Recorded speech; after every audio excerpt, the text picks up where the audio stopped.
बिस्मिल्लाहिर्रहमानिर्रहीम। बोलते कालम के साथ मैं आमिर रज़ा खान। और अगर आपको मैं ये कहूँ कि बहुत जल्द सऊदी तैयारे और जदीद तैयारे जो हैं पाकिस्तान आ रहे हैं और सऊदी पायलट साथ आएंगे, यहाँ से तरबियत हासिल करके जाएंगे और यहाँ पर एक मुल्क और साथ शामिल होगा जो कि चीन होगा। तो यहाँ पर क्या ऐसा होने जा रहा है पाकिस्तान के अंदर कि जिसमें सऊदी रॉयल एयरफोर्स के वो जहाज़ जिनको आज तक पाकिस्तान नहीं लाया गया, वो भी पाकिस्तान आ सकते हैं और चीन भी यहाँ पर शामिल होगा। तो ये बात है इंडस शील्ड 2025 की। जी हाँ, इंडस शील्ड 2024 की मशक़ें जो थी, फ़ज़ाइया की मशक़ें, वो आपने देखी और जिसमें 24 ममालिक ने हिस्सा लिया था। उन मशक़ों की ख़ास बात क्या थी और इन मशक़ों की ख़ास बात क्या है, इसको आपने पाक सऊदी मुआहदे जो मुश्तरका डिफेंस का मुआहदा है उसके साथ रख कर देखना है। इस पर मैं मुकम्मल आपको आज तफसील बताने जा रहा हूँ। बहुत सारे लोग इस बात पर हैरान होंगे शायद कि वो तो ये समझ रहे थे कि पाकिस्तानी जहाज़ जाएंगे।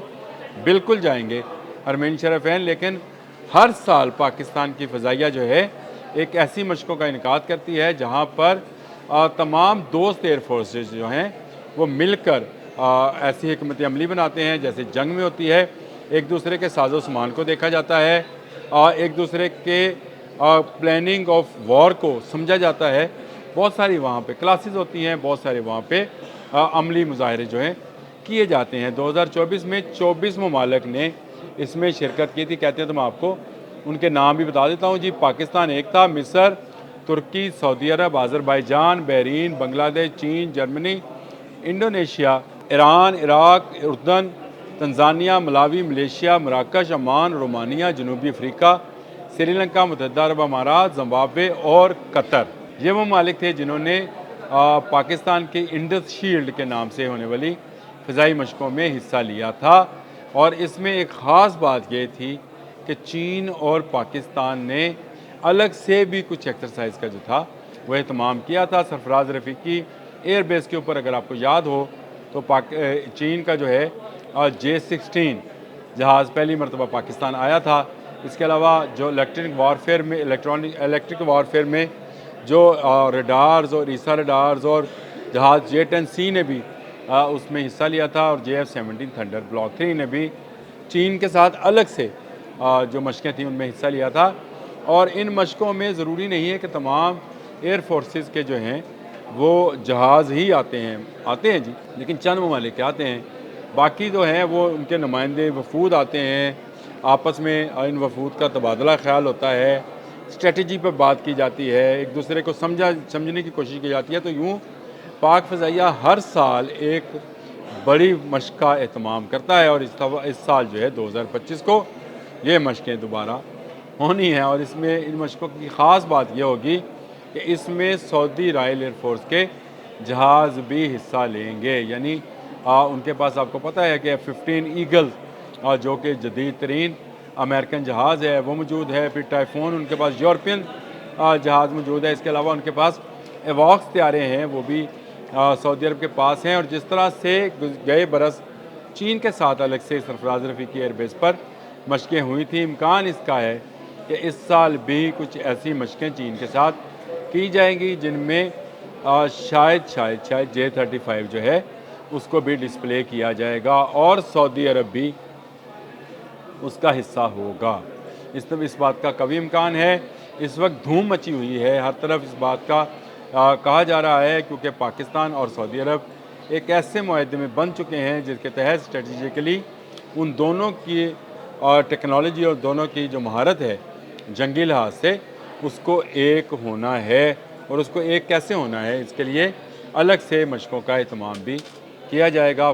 सऊदी अरब के पास मैंने आपको बता दिया जिस तरह के पास उनके पास जदीद एवॉक्स तैयारे हैं, F-15 है, टाइफून है। इसी तरह पाकिस्तान के पास J-10C है, पाकिस्तान का अपना JF-17 थंडर है और पाकिस्तान J-35 को भी हासिल करना चाह रहा है। चीन इन मशक़ों में हमेशा नुमाया रहा है और चीन के जहाज़ आते हैं। चीन के ना सिर्फ वो जहाज़ जो कि जंगों में इस्तेमाल होते हैं वो भी आते हैं, बल्कि वो जहाज़ जो कि रडार्स से लेस होते हैं और आपको मुकम्मल सर्वेलेंस फराहम करते हैं, वो भी इन मशक़ों में हिस्सा लेते हैं। यानी चीन का फ्लीट जो है वो भरपूर आता है दिफाई साजो सामान से लेस, पिछले साल भी जब ये आए थे तो इन्होंने बहुत सारी चीज़ों को वहाँ पे डिस्प्ले किया था। मैंने आपको J16 के मुतालिक बताया, J10C के मुतालिक बताया।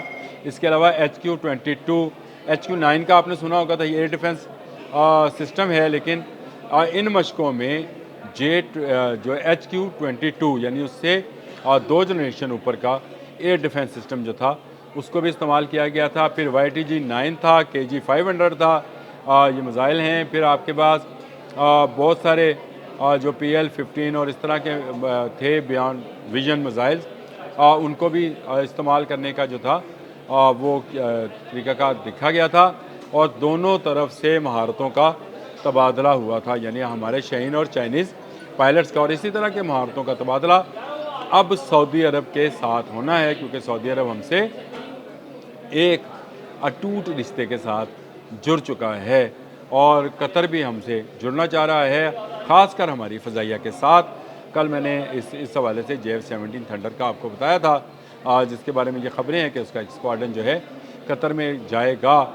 लेकिन जब तक पाकिस्तान के जहाज़ जो हैं सऊदी अरब जाएंगे, उनके पायलट्स को, उनके टेक्नीशियंस को, इंजीनियर्स को इस जहाज़ की होना बड़ा ज़रूरी है और इसके उनके दिफाई सिस्टम के साथ इंटीग्रेट होना बड़ा ज़रूरी है, क्योंकि अभी तक हमने अमेरिकन दिफाई सिस्टम के साथ अपने जहाज़ों को इंटीग्रेट नहीं किया है, जिसका मौका अब सऊदी अरब हमें देगा।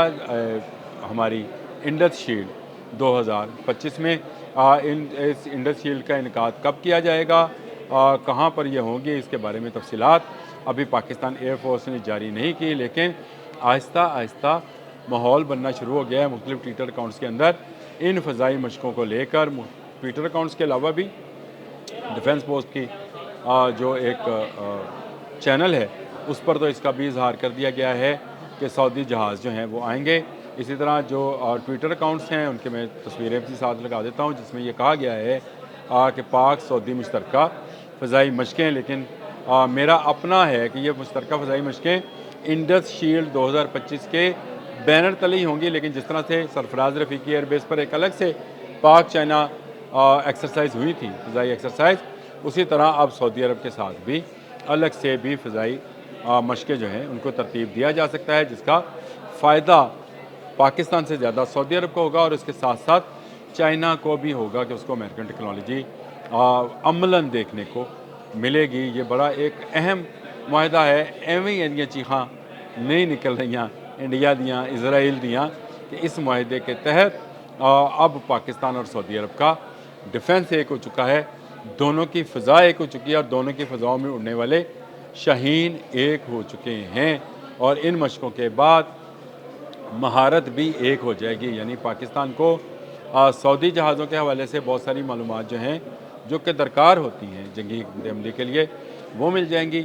इसी तरह सऊदी अरब को दिफाई हिकमत अमली के तहत बहुत सारी चीज़ों और टेक्नोलॉजी के बारे में आगाही हासिल हो जाएगी।